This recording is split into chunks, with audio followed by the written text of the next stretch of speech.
Hello everyone, आप सभी कैसे हैं। स्वागत है आप सभी का यूट्यूब चैनल एकलव्य इंस्टीट्यूट में। आप सभी पढ़ रहे हैं विश्व भूगोल और विश्व भूगोल के अंतर्गत हम लोग टॉपिक को कवर करने जा रहे हैं, यानी अंटार्कटिक महाद्वीप। ठीक है, हम लोग ऐसे कॉन्टिनेंट के बारे में पढ़ने जा रहे हैं जहाँ पे बर्फ़ों का ही केवल बर्फ़ है और केवल बर्फ़ का ही चट्टान है, ना वहाँ पर कोई पहाड़ है। यानी बर्फ़ों का हम लोग सैर करेंगे, यानी ग्लेशियर का सैर करेंगे। ठीक है, तो आज हम लोगों का कॉन्टिनेंट आज लोगों का फाइनल हो जाएगा। ठीक है, हमें उम्मीद है कि आप सभी से जो कि नोट भी करते होंगे, आज हमारा कॉन्टिनेंट फाइनल होने वाला है। आज बेहतरीन तरीके से आज हम लोग अंटार्कटिक महाद्वीप को हम लोग पढ़ने जा रहे हैं। ठीक है, तो मेरे साथ बन रहिए जैसा कि आप देख रहे हो। ठीक है, ये हमारा अंटार्कटिक महाद्वीप है। ठीक है, कॉन्टिनेंट है और ये कॉन्टिनेंट सबसे महत्वपूर्ण कॉन्टिनेंट में से एक है। ये भी महत्वपूर्ण है, ये भी जानो, यहाँ से भी क्वेश्चन कई बार देखने को मिलता है। ठीक है मेरे भाई, एक चीज़ और जानिएगा, अभी मैं जल्द ही आपके सामने यूपीपी और एसएससी जीडी का एक बेहतरीन तरीके से मैं एक प्रैक्टिस सेट ला रहा हूँ जो आपको आपके यूपीपी और एसएससी जीडी में बहुत ही लाभदायक आयुर्वेद की तरह, एकदम ब्रह्मास्त्र की तरह आपको काम करेगा। ठीक है, तो जल्द ही लॉन्च करने वाला यूपीपी एसएससी जीडी का एक नया बैच, और वो भी स्पेशल जीएस का। ठीक है, वो भी प्रैक्टिस सेट होगा। क्या होगा? Practice set. ठीक है, टाइमिंग आपको दे दिया जाएगा। ठीक, तो आप अपने सभी भाइयों मित्रों से सभी कहिएगा। ठीक है, यूपीपी और एसएसजी निकालना हो तब मेरे भाई मुझसे जुड़िएगा, जिसमें हरदम वो जीएस पढ़ने के लिए आ जाए एकलव्य इंस्टीट्यूट में। ठीक है, चलो, ये है अंटार्कटिक महाद्वीप के बारे में पढ़ेंगे। सब जानो कि ये जो उसका पॉइंट है, इसका जो पॉइंट है जो यहाँ पे आपको दिख रहा है, ये पॉइंट ये है साउथ पोल। क्या है मेरे भाई? हम कहते हैं सर ये साउथ पोल है। ठीक है, और साउथ पोल क्या है? तो ये है 90 डिग्री। ठीक है, यहाँ पे देख लो मेरे भाई, 90 डिग्री की यहाँ पे एक रेखा गई है, देख रहे हो यहाँ पे, ये 90 डिग्री ईस्ट है। ठीक है, ये 90 डिग्री वेस्ट है। ठीक, वेस्ट, और ये 90 डिग्री क्या है आपका? ईस्ट है। ठीक है, याद रखिएगा, ये इसका पीक पॉइंट है। ठीक है, इसका ये क्या है? पीक पॉइंट है। पहली बात जानो कि जो अंटार्कटिक महाद्वीप है मेरे भाई, वो इतना मस्ट क्यों है। ठीक है, और एक चीज़ जानो कि यहाँ पे देखो 0 डिग्री है, 0 डिग्री देशांतर रेखा है। ठीक है, 0 डिग्री देशांतर रेखा है। अब यहाँ से मैं 0 डिग्री देशांतर रेखा को भी मैं क्या कर रहा हूँ, यहाँ से मैं लाइन जो कि यहाँ पे मैं ड्रा कर रहा हूँ, लाइन को आप मेरे साथ ड्रा करो। देखो मेरे भाई, सीधा आ रहा है नहीं, इस पीक से आ रहा है ये, या देखो। ठीक है, एकदम सीधा आ रहा है, एकदम देख रहे हैं आप। ठीक, तो यानी 0 डिग्री देशांतर रेखा भी यहाँ से गुजरी हुई है। ठीक है, यहाँ से गुजरी है, ये भी ध्यान रखिएगा कि यहाँ से भी गुजरी है। ठीक है, अंटार्कटिक महाद्वीप से भी गुजरी है 0 डिग्री देशांतर रेखा। ठीक, और जो ध्रुव होता है, ये देखो मेरे भाई, यहाँ पे देखो, ये हमारा नॉर्थ यानी उत्तरी ध्रुव हो गया। ठीक है, ये हमारा दक्षिणी ध्रुव हो गया, यानी साउथ पोल। ठीक है, साउथ पोल याद रखिएगा। ठीक, और उत्तरी ध्रुव से दक्षिण ध्रुव की जो रेखा मिलाती है वो देशांतर रेखा कहलाती है, और जो पश्चिम से पूर्व की रेखा जाती है उसे हम लोग अक्षांश रेखा के नाम से जानते हैं। ठीक है, किसके नाम से? अक्षांश रेखा के। ठीक है, दूसरी चीज़ समझिएगा कि ये जो महाद्वीप है, ये महाद्वीप भी ये सागर भी बन जाता है, ये भी ध्यान रखिएगा, क्योंकि बर्फ़ है। ये पाँचवा क्या है? पाँचवा सबसे बड़ा महाद्वीप है, ये भी ध्यान रखिएगा, महाद्वीप है। ठीक है, पांचवा सबसे बड़ा महाद्वीप कहलाता है। 6 नंबर पे हमारा ऑस्ट्रेलिया है। ठीक है, और उसके बाद ध्यान रखिएगा कि इसके आगे मैं बात करूं तो इसे हम लोग क्या कहते हैं? पांचवा के बाद ये सबसे ऊंचा महाद्वीप है। ठीक है, सबसे ऊंचा महाद्वीप है। ऐसा क्यों सर? सबसे ऊंचा होने का कारण क्या है? ध्यान रखिएगा, ग्लेशियर इतने ज़्यादा यहाँ पे है और 90 डिग्री पे पड़ता है। आप जब देखोगे मेरे भाई, यहाँ पे सभी महाद्वीपों में सबसे ऊंचा महाद्वीप कौन सा है? तो कहेंगे सर अंटार्कटिक महाद्वीप। कौन सा?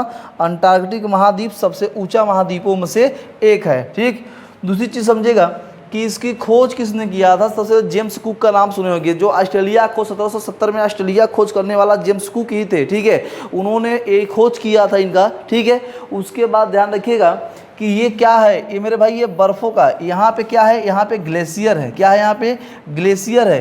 केवल यहाँ पे इतने ग्लेशियर है, यहाँ पे ग्लेशियर होने के साथ साथ यहाँ वर्षा जो होती है वो ग्लेशियर का ही वर्षा होती है। ठीक है, जो यहाँ वर्षा होती है ना, ग्लेशियर का ही वर्षा होती है। ठीक है, यानी इतने वर्षा होने के बावजूद भी यहाँ पे ग्लेशियर का, यानी यहाँ पे कोई अन्य पर्वत नहीं है। ये बात ध्यान रखिएगा, ग्लेशियर का ही सब चट्टानें हैं।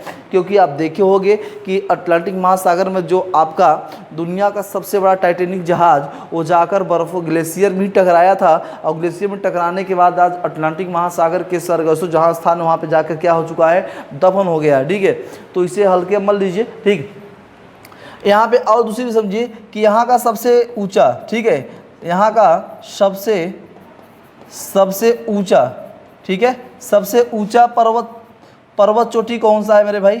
सबसे ऊंचा पर्वत चोटी कौन सा है? कहाँ का मेरे भाई?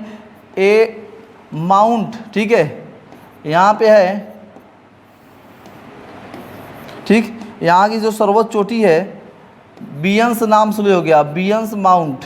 ठीक है, बियंस माउंट यहाँ की सबसे ऊंची चोटी पर्वत है, बियंस माउंट। ठीक है, बियंस माउंट यहाँ की सर्वोच्च चोटी मानी जाती है अंटार्कटिक की।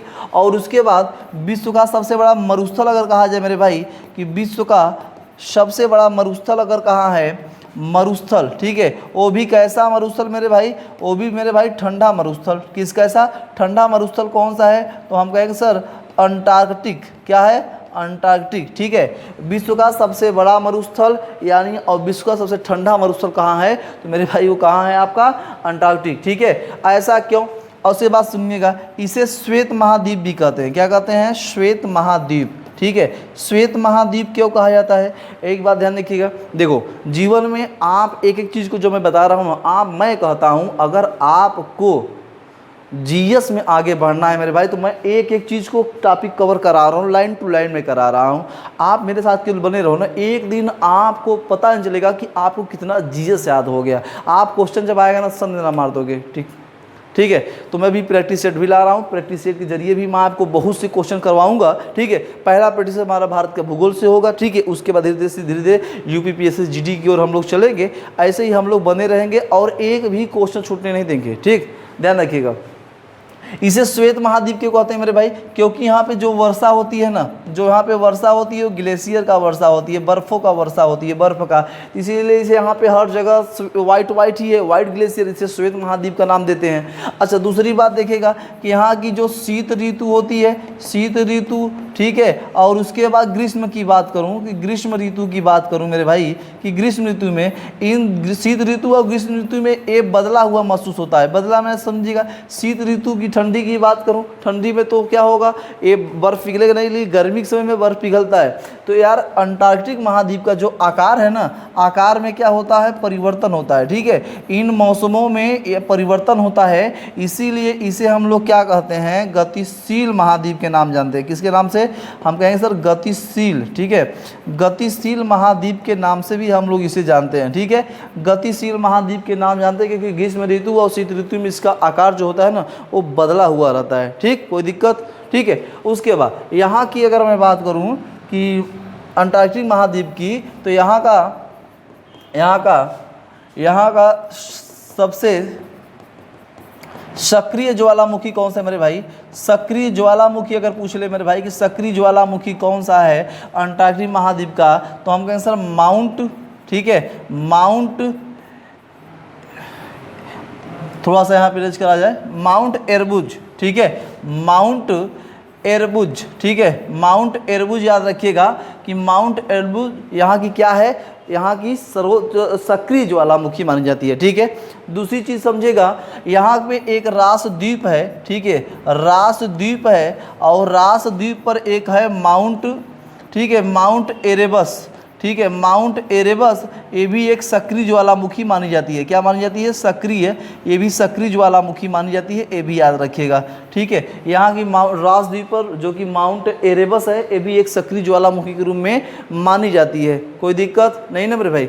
देखो ये अंटार्कटिक महाद्वीप पढ़ा रहा हूँ, बहुत विशेष नहीं है, लेकिन एक चीज़ है कि बहुत अच्छा है। ठीक है, और दूसरी बात समझो कि यहाँ का सबसे पूरे विश्व में सबसे ज़्यादा अगर कम तापमान कहा जाए, सबसे कम अगर टेम्परेचर की बात किया जाए, सबसे कम तापमान, ओस्टाक एक स्थान है अंटार्कटिका, एक नाम है ओस्टाक। क्या है? ओस्टाक। तो पूरे विश्व में सबसे कम तापमान कहाँ मापा गया है? -80, ठीक है, 9.2 डिग्री सेल्सियस। ठीक है, -89.2 डिग्री सेल्सियस अंटार्कटिक के सब विश्व में सबसे कम तापमान यहाँ पे मापा गया है। ठीक है, और दूसरी बात समझिएगा, यहीं पे सबसे कम तापमान मापा गया है, ये बात ध्यान रखिएगा, सबसे कम तापमान यहीं से मापा गया है। ठीक है। और दूसरी बात समझिएगा कि यहाँ का जो तापमान होता है, यहाँ का -4 डिग्री सेल्सियस यहाँ का तापमान होता है। ये बात ध्यान रखिएगा कि -4 डिग्री यहाँ का तापमान मापी गई है। उसके बाद ये जो आपको अंटार्कटिक द्वीप दिख रही है ना, इसके आप देखोगे मेरे भाई, इस साइड आपका होगा प्रशांत महासागर, ठीक है, प्रशांत महासागर भी होगा, इधर भी आपका साउथ पैसिफिक ओशियन होगा, ठीक है, ये भी प्रशांत महासागर होगा इस साइड, साउथ पैसिफिक इस साइड भी प्रशांत महासागर भी होगा, ठीक है, प्रशांत महासागर इस साइड भी प्रशांत महासागर है, ठीक। और मेरे भाई इस साइड आपका देख रहे हो अंटार्कटिक कन्वर्जन यहाँ पे है, ठीक है। और इसके बाद सॉरी, इस साइड आपका हिंद महासागर होगा मेरे भाई, ये थोड़ा सा रेस करिएगा, ठीक है, इस साइड आपका हिंद महासागर होगा, क्या होगा, हिंद महासागर, ठीक है। इधर हिंद महासागर, इधर प्रशांत साउथ पैसिफिक और साउथ पैसिफिक ओशन, ठीक। इसके जब और ऊपर जाओगे ना, देखो यहाँ अंटार्कटिक कन्वर्जेंस लिखा है, यानी साउथ अटलांटिक ओशन। इसके ठीक ऊपर आपका क्या पड़ेगा, दक्षिणी अटलांटिक पड़ेगा, ठीक है, दक्षिणी अटलांटिक महासागर आपका पड़ेगा, ठीक। ये बाउंड्रीज है, ये फिजिकल बाउंड्रीज में बता रहा हूँ कि इसके पूर्व की ओर क्या पड़ेगा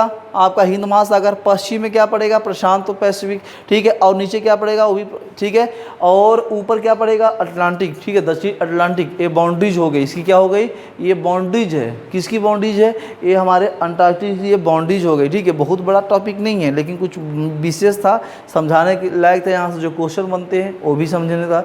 अब अच्छा ये पूछा जाए कि भाई मेरे इस पर सबसे पहले अगर दक्षिणी ध्रुव की बात करूं कि दक्षिणी ध्रुव पे सबसे पहले किसने पैर अपना रखा था, तो हम जानते हैं सर कि नॉर्वे, ठीक है, नॉर्वे के निवासी थे एम डरसन थे, ठीक है। 1911 ईस्वी में इन्होंने क्या किया था, जो कि उत्तरी ध्रुव पे पैर रखा था। और उत्तर प्रदेश के बुलंदशहर आप लोग नाम सुने होंगे, बुलंदशहर के नाम सुने होंगे, उत्तर प्रदेश में है बुलंदशहर, ठीक है। कमेंट बॉक्स में बताइएगा कि दक्षिण ध्रुव पे प्रथम भारतीय ऐसा कौन था जो पैर अपना रखा था, तो बुलंदशहर में बता दे रहा, उत्तर प्रदेश में, नाम आप बताइएगा, ठीक है। अगर उत्तरी ध्रुव की बात करूँ मेरे भाई, तो उत्तरी ध्रुव की बात करूँ तो रॉबर्ट पियरी का नाम सुने होंगे, रॉबर्ट पियरी हैं जो उत्तरी ध्रुव पे पहली बार अपना कदम रखा था, रॉबर्ट पियरी, ठीक है। तो ये बहुत बड़ा टॉपिक नहीं था, लेकिन एक चीज़ और समझिएगा। और यहाँ विश्व का अगर मेरे भाई अगर पूछ ले कि विश्व का सबसे बड़ा, ठीक है, सबसे बड़ा अगर ग्लेशियर पूछे तो क्या बताओगे, ठीक है, तो बताओगे सर ब्लैमबर्ट, क्या बताओगे सर, ब्लैमबर्ट, ठीक है, ब्लैमबर्ट विश्व का सबसे बड़ा ग्लेशियर मानी जाती है, ब्लैमबर्ट, ठीक है। माउंट बियंस, ठीक है, या बियंस मासिफ जो कि यहाँ की सबसे सर्वोच्च चोटी है, ठीक है, या बियंस माउंट भी कह सकते हो, या इसे हम लोग कहेंगे सर बियसन मासिफ भी नाम दे सकते हैं, कोई दिक्कत नहीं, मासिफ, ठीक है, या बियंस माउंट भी कह सकते हो।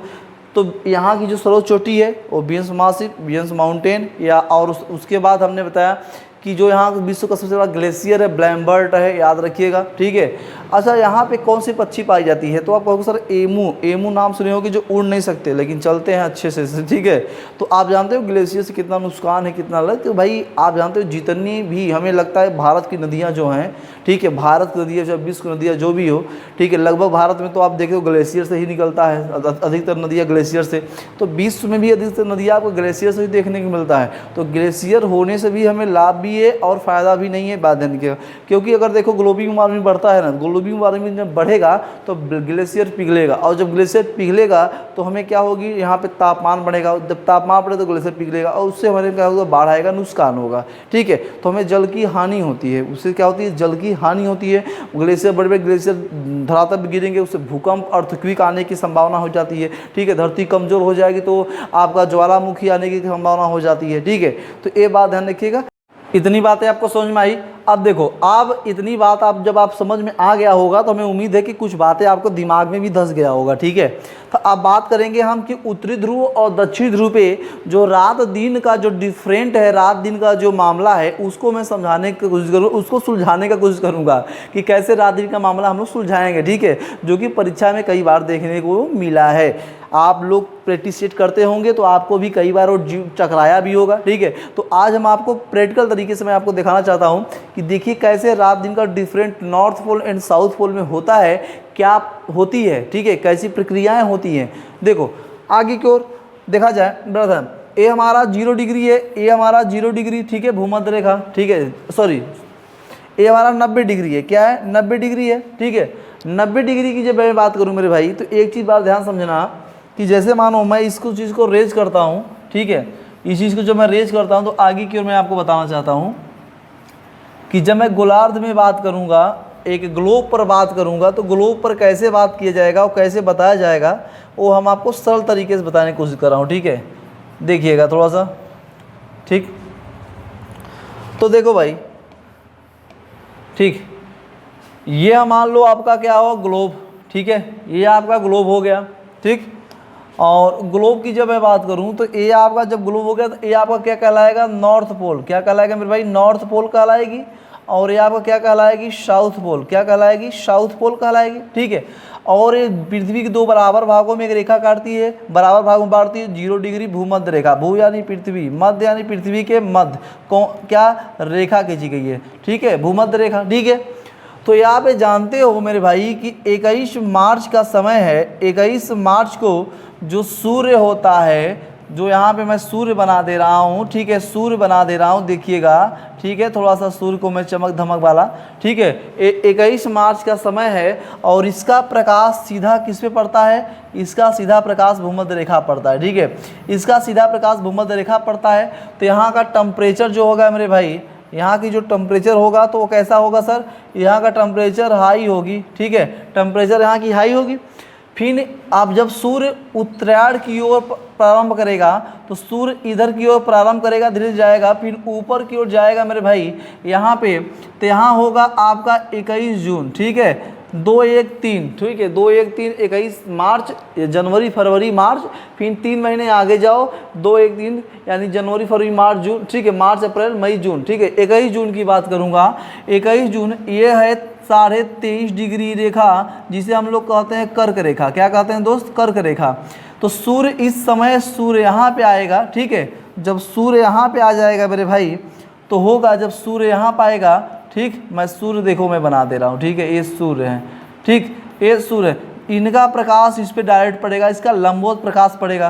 तो ये बताओ, जब सूर्य उत्तरायण में है तो क्या यहाँ पे प्रकाश पड़ेगी दक्षिण ध्रुव में, नहीं पड़ेगी, कभी नहीं पड़ेगी सर। सूर्य तो उत्तरायण में दक्षिणायन में नहीं है, तो बहुत करेगा सर सूर्य यहाँ पे इसका प्रकाश पड़ेगा ही नहीं, पड़ेगा ही नहीं। तो ये मैं कहना चाहता हूँ कि मैं भाई 21 मार्च से लेकर, कितने मार्च, 21 मार्च से लेकर 23 सितंबर तक, ठीक है, 23 सितंबर तक, ठीक है, दक्षिण ध्रुव में केवल रात रहती है। क्या रहती है, रात, ठीक है, केवल अंधेरा, ठीक है, यहाँ पे अंधेरा कायम रहता है, ठीक है। यहाँ पे 21 मार्च से लेकर 23 सितंबर तक दक्षिण ध्रुव में जब सूर्य उत्तरायण में रहेगी तब जाकर यहाँ पे अंधेरा ही अंधेरा रहेगा, ठीक है। उसके बाद ध्यान से ये बातें समझ में आई, ठीक। और उसके बाद सूर्य हमारा क्या होगा, दक्षिणायन में प्रवेश करना शुरू हो जाएगा, वापस आएगा सूर्य हमारा, वापस आने का, ठीक है, ये वापस आएगा सूर्य, ठीक। अब सूर्य वापसी हो रहा है, तो सूर्य जब वापसी आएगा तो एक बार फिर यहाँ पे कहाँ पे, यहाँ आपका भूमध्य रेखा पे 23 सितंबर की बात है, किस सितंबर, 23 सितंबर की बात है, ठीक है। 23 सितंबर को एक बार सूर्य फिर यहाँ चमकेंगे, ठीक है, 23 यानी भूमध्य रेखा पे सूर्य 2 बार लंबवत चमकता है, इसलिए यहाँ का टेम्परेचर सबसे ज़्यादा होती है, ठीक है। विश्व में सबसे ज़्यादा टेम्परेचर यहीं से मापा जाता है, ठीक है। अब एक चीज़ और जानिएगा कि आप जानते हो लीबिया में एक स्थान है अल अजिया, जो क्या 59 डिग्री वहाँ का टेम्परेचर मापा गया है, ठीक है। उसके बाद 56 डिग्री सेल्सियस आपका कैलिफोर्निया में मापा गया है, ठीक है, आप ये जानते हो।